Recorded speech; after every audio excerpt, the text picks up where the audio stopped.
Hi, today we're going to look at the section 4 of part 2 that we've identified as a key passage in part 2. So, I am too old, I know, to put on armour and go into the field, to ride into the fray and leap down from my chariot and crack heads and sweat and get bloody.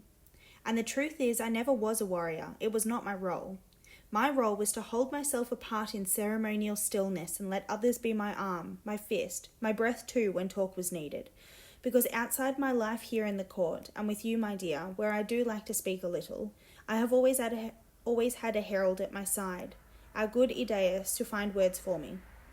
To be seen as a man like other men, human as we are all of us, would have suggested that I was impermanent and weak. Better to stand still and keep silent, so that when old age came upon me, as it has at last, the world would not see how shaky my grip has become and how cracked and thin my voice, only that I am still here, fixed and permanent, unchangeable, therefore unchanged. Well, you know I am changed, my dear, because from you nothing of what I am, or almost nothing, is hidden. To others I am what I have always been, great Priam, but only because they have never really looked at me, and when they do look, what they see is what they are meant to see, the fixed mark to which everything else in my kingdom refers, a ceremonial figurehead that might just as well be of stone or wood. So, to come at last to what I want to tell you. This morning, as I was sitting quietly on my couch just after waking, a vision came to me. Not quite a dream. And taking a good breath, he begins to paint for Hecuba how he had seen himself seated in a wagon drawn by 2 black mules, plainly dressed in a white robe with none of the signs of kingship upon him, no amulet, no armband, or any other sort of regalia. And just recalling it now, allowing the lines of the picture to grow clear as he adds one detail, then the next, makes him more certain than ever that what he intends to do is what he must do. But to Hecuba, the image is a shocking one. She is more tied to convention than she believes, and as Priam warms to his subject, she grows more and more disturbed. What Priam is speaking of is a dream. Dreams are subtle, shifting. They are meant to be read, not taken literally. Hidden away in what they appear to present are signs that must be seized on by a mind that can see past mere actualities to what hovers luminously beyond. She has spent all the years of their marriage dealing with these visions that afflict him. She prepares now to reply as she normally would, but Priam prevents her. No, my dear, he insists. I am not finished. And the firmness of this, which is unusual, makes her pause. He goes on quickly to describe the driver who sits beside him on the bench, the wicker-work canopy over the bed of the wagon, the load they are carrying. All right. So, we'll start here with a description of how Priam sees himself through other people's eyes. Okay, so first of all, he's saying, I'm too old to actually go and get involved in the battle. I can't do that. And also, this was never my role, is what he's saying. Even if I wasn't so old, this is not really the role that I've been given in society. So he says, my role was to hold myself apart in ceremonial stillness. Okay, ceremonial stillness is a lovely little phrase to take note of there. The word ceremonial there kind of links to a bit later on, I can't remember where it is, figurehead here, okay? So this idea of his role and him as a person, as a result, being there for show to a certain extent. He definitely has a role, and it's a very, very, very important role. But he says there's people behind the scenes doing everything for him and making sure that he is perceived by everyone to be this ultimate figure. But because of that, because of this focus on perception and people thinking that he is completely, as it says here, unchangeable, therefore unchanged, because of that, they're not really seeing what he's really like and what he is becoming as well. They're not seeing that he is older and less able to maybe do the things that he once was. So this part here is a really, really good thing to keep in mind later again, thinking forward to the Queen. So says here that if he was to have been seen like a man, so basically he has worked his whole life to not be seen just as a man. He's worked to show this this particular persona to the world. And if he had been seen as a man, it would have suggested that he's impermanent and weak.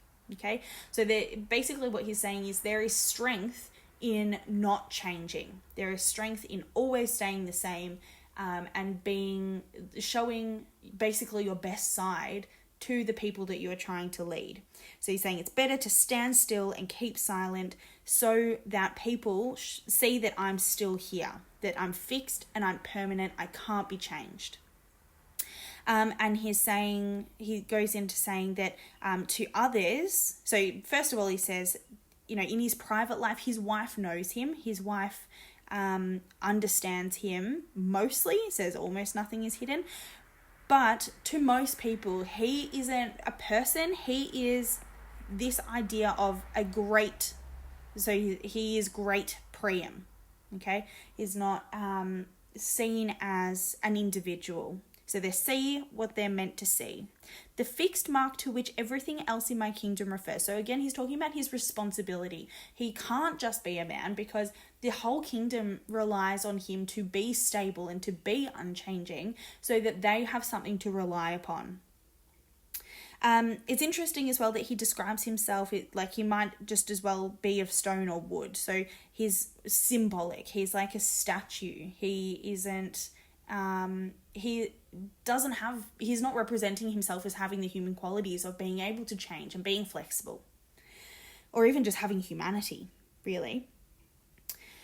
And then he talks about the dream, and he talks about seeing himself not as a king, but as a man, as a simple man, dressed plainly in a white robe. He's talking about casting off this sense of leadership and casting off the role that he has and just being a man. Okay, then we see Hecuba's reaction to this, which is really interesting. I particularly find interesting this quote here, that she's more tied to convention than she believes. So even she thinks she's a little bit progressive and a bit edgy, but this is shocking even to her. This is so completely out of the ordinary that she is shocked and she's disturbed by it. This is also an important thing to note here. He's more certain than ever that what he intends to do is what he must do. So this is a sense of fate coming through. Like his decision that he's made has become his fate. It's becoming his fate as he talks about it. It comes into reality. Then we see basically why Hecuba is having this reaction. So she is kind of talking about the fact that, he's had these dreams before, and she is used to kind of talking him around and helping him interpret them, but she is disturbed by the fact that he is really taking this not as a dream, but as something that is literal, that's serious. So she's saying dreams are subtle and shifting. They are meant to be read, not taken literally. So she's saying they should be reading the signs from the dream for sure, but she is concerned about him basically taking this as a literal truth. I also think it's really interesting that it says she spent all the years of their marriage dealing with these visions that afflict him. Okay, this really shows what Hecuba thinks about Priam's visions. To her, they are something that need to be dealt with. They're something that is a negative, basically, in her life. She's spent all the years of her marriage dealing with these things that afflict him, that are negative things. And then we finish off again with a little reference back to the normalcy that Priam sees in himself in this vision. And this, I think, is also very disturbing for Hecuba.